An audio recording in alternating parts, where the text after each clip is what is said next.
Cher ami, bonjour et bienvenue à notre émission Vitamine B d'aujourd'hui. J'ai le plaisir d'accueillir sur ce plateau Dominique Fricart. Dominique Fricart, bonjour. Bonjour Raphaël. Vous êtes fan de sport? Alors écoutez, je ne dois pas vous cacher que le sport, c'est un peu ma passion.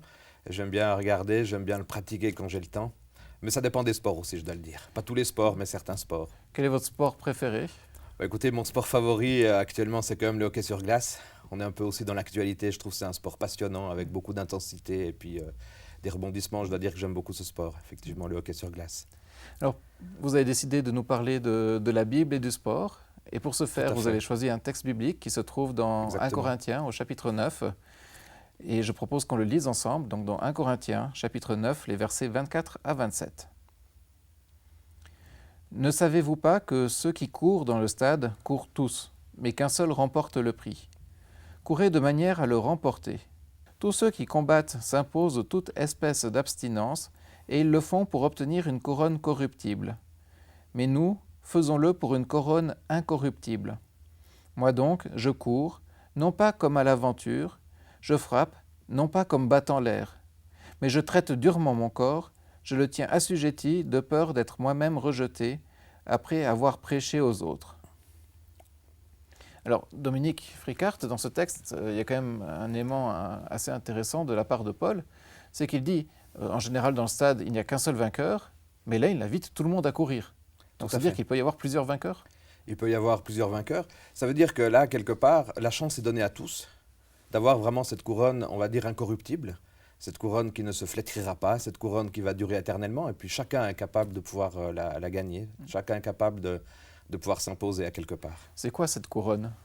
Alors c'est la couronne de la vie éternelle, la couronne de l'espérance du royaume des cieux. Je trouve que c'est cette couronne, ou pour finir, cette couronne qui ne se flétrira pas. Il y a une autre traduction que je trouve intéressante, c'est, là on parle d'une couronne incorruptible, mais on parle aussi d'une couronne qui ne va pas se faner.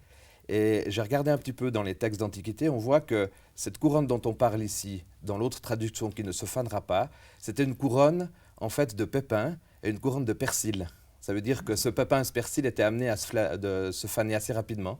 Et dans le fond, c'est un peu l'exemple qu'il donne. L'objectif, c'est de pouvoir avoir cette couronne incorruptible qui ne va pas se faner, mais qui restera éternellement. Donc il nous invite à courir un marathon, quelque chose qui est plus long que le 100 mètres et qui demande plus d'efforts. Alors c'est sûr que ça demande des efforts, ça demande de la discipline, ça demande aussi de la persévérance, mais à l'arrivée, chacun est capable de le réaliser. Et je pense même que dans la dynamique du sport, chacun est capable aussi de réussir des grands exploits à travers ces qualités-là. Donc c'est une invitation à aller au-delà de simplement une récompense Exactement. d'un Et c'est événement. vraiment une récompense qui n'est pas éphémère, une récompense qui va être sur la durée, une récompense qui va durer éternellement, qui ne sera pas éphémère justement, et une récompense qu'on pourra avoir indéfiniment. Et c'est vraiment, je crois, ce que l'apôtre Paul est en train de dire ici, c'est que c'est vraiment la plus belle des récompenses. Il fixe en quelque sorte un objectif de vie. Un objectif de vie, exactement. Et je crois qu'aujourd'hui, même s'il ne faut pas avoir des termes trop difficiles ou bien impossibles, mais je pense qu'en termes de vie, dans notre vie de tous les jours, on a besoin aussi de lutter, de persévérer. On a besoin, je pense aussi, d'une discipline de foi pour être en relation avec Dieu. On a besoin de passer des temps de prière, de passer des temps de lecture de la parole. Et tous ces éléments-là nous aident à encore nous développer avec le Seigneur. Donc entraînement, discipline, pour vous, ce sont des points communs entre le sport et la vie spirituelle. Exactement. On y reviendra peut-être, mais un sportif qui veut véritablement réussir son parcours, réussir son marathon, réussir son sport, eh ben, je crois qu'on ne peut pas se le cacher. Il a besoin de s'entraîner, il a besoin d'une certaine discipline, il a besoin peut-être de gérer certains aspects de sa vie qui sont là. Et donc, pour réussir, il a besoin de cela. Et je crois que le chrétien, s'il veut avoir aussi la vie éternelle, eh bien, il y a un certain nombre de points aussi à réaliser, des objectifs. Et ce n'est pas juste se dire je laisse mes bras croisés et puis je verrai ce qui arrive. Non, je pense qu'il y a une persévérance, il y a une endurance aussi dans la vie spirituelle. Il y a aussi un jeu de mots puisque on dit justement il y a des épreuves d'endurance, mais on parle aussi d'endurer des épreuves. Exactement, tout à fait. Mais est-ce à dire que finalement les souffrances qui nous arrivent dans la vie nous sont peut-être envoyées par notre coach du ciel, par Dieu, pour nous entraîner? Non, alors moi, j'aimerais pas du tout avoir cette conception de se dire que tout d'un coup, Dieu va vouloir absolument nous envoyer une épreuve, nous envoyer une circonstance difficile de vie pour voir jusqu'où on tient. Par contre, dans l'épreuve de vie qui va arriver, puisqu'on est sur cette terre, et c'est quelquefois, il y a des expériences difficiles, bien dans ces moments-là, le Seigneur est là pour m'aider, pour me coacher, pour me donner de l'encouragement, de la motivation. Et je pense que ça, c'est important. Dieu ne va pas envoyer cette épreuve-là, mais Dieu va m'aider de réussir à peut-être rebondir et de travailler sur ma résilience par rapport à l'épreuve qui peut m'arriver. Résilience, c'est-à-dire? Rebondir. Et D'accord. ça, je trouve intéressant. Ça veut dire que dans la vie de tous les jours, eh bien, on peut vivre des moments des fois difficiles, mais cette idée de résilience qui est de rebondir face à un événement, de se dire que je ne vais pas me laisser complètement happer par cet événement difficile, mais je vais essayer de l'utiliser pour avancer dans ma vie de tous les jours. Et donc là, vous avez présenté Dieu comme un entraîneur.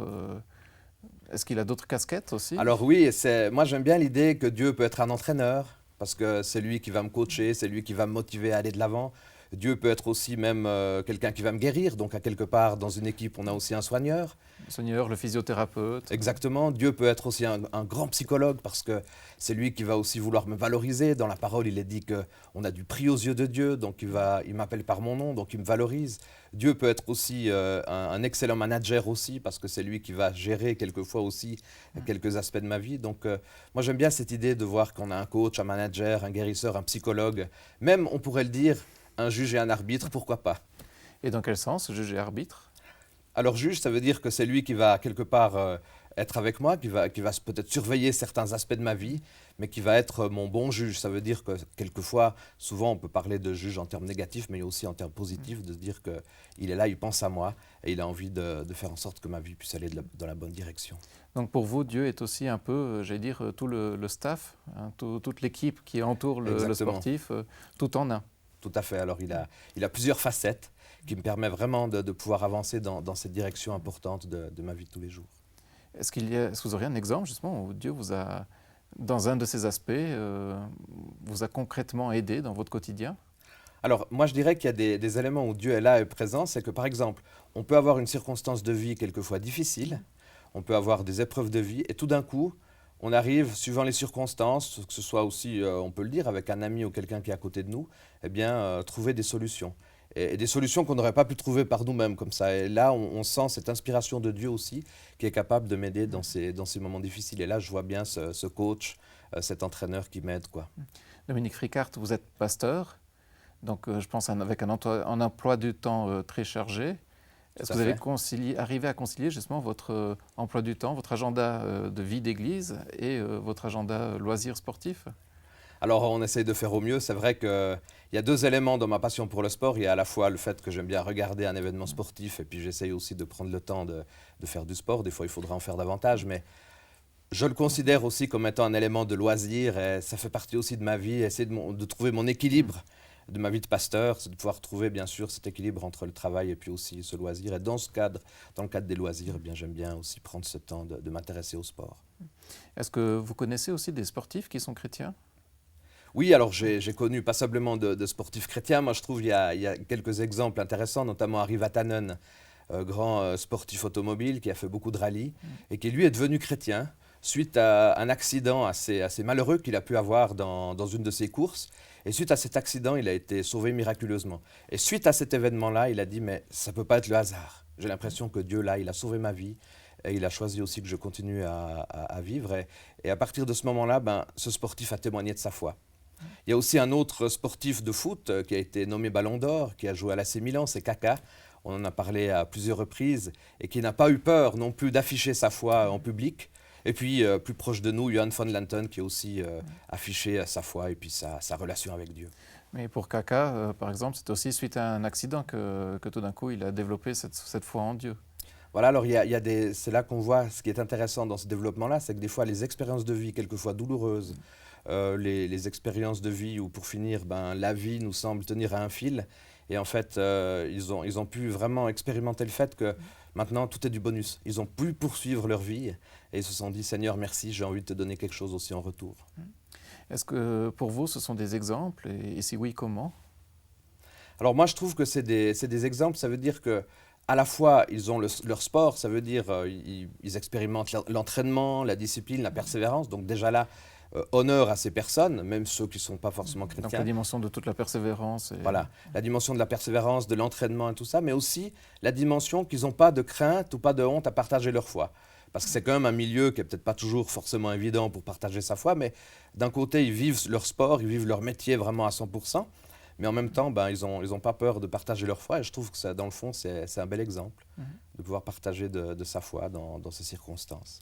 Pour vous, par rapport à ces expériences aussi justement de sportif et d'entraînement, de persévérance, alors pour un sportif c'est facile parce qu'il a plusieurs matchs dans sa vie, il a plusieurs compétitions.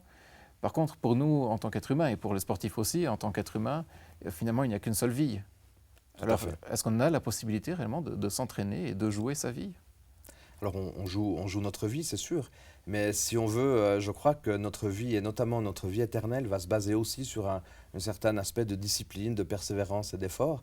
Mais pas seulement ça, je pense que si on parle que d'effort ou de discipline, à un moment donné, ça ne va pas forcément donner envie à ceux qui ont envie de s'entraîner avec le Seigneur, mais aussi un cadeau, une reconnaissance, et moi aussi une récompense. Et je pense que l'aspect de récompense, il est aussi essentiel.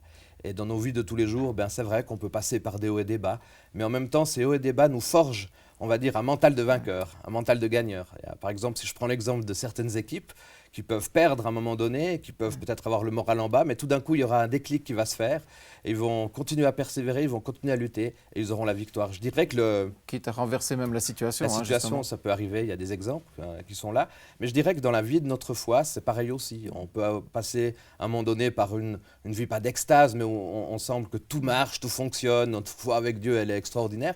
Puis tout d'un coup, il peut y avoir une épreuve de vie, et tout d'un coup, ben voilà, ben, ma situation, elle est devenue plus difficile. Mais si là, j'ai appris à quelque part à lutter, à persévérer, ben, ça sera plus facile d'avancer plus loin. Donc le sport nous enseigne à ne pas baisser les bras. C'est ce que vous Exactement. nous dites. À ne pas baisser les bras, à toujours avancer, toujours garder le cap, et de savoir que le Seigneur est toujours à nos côtés pour nous encourager, pour nous coacher, pour nous aider. Donc un sportif a des objectifs de vie. L'apôtre Paul a aussi mentionné justement cette couronne impérissable. Quel est votre objectif de vie? Alors moi, j'ai mon grand objectif de vie, alors vous l'avez dit tout à l'heure Raphaël, c'est bien sûr je suis pasteur. Mon objectif de vie c'est de pouvoir partager ma foi autour de moi, mais c'est surtout actuellement dans ce trend, ce qu'on peut appeler, c'est de pouvoir aider la personne qui a besoin d'aide, qui a besoin d'écoute. De pouvoir vraiment être disponible pour la personne qui est en souffrance, de pouvoir l'écouter, de pouvoir l'aider, de pouvoir l'accompagner. Et ça, dans le fond, c'est aussi une persévérance, c'est aussi un leitmotiv, un objectif fondamental.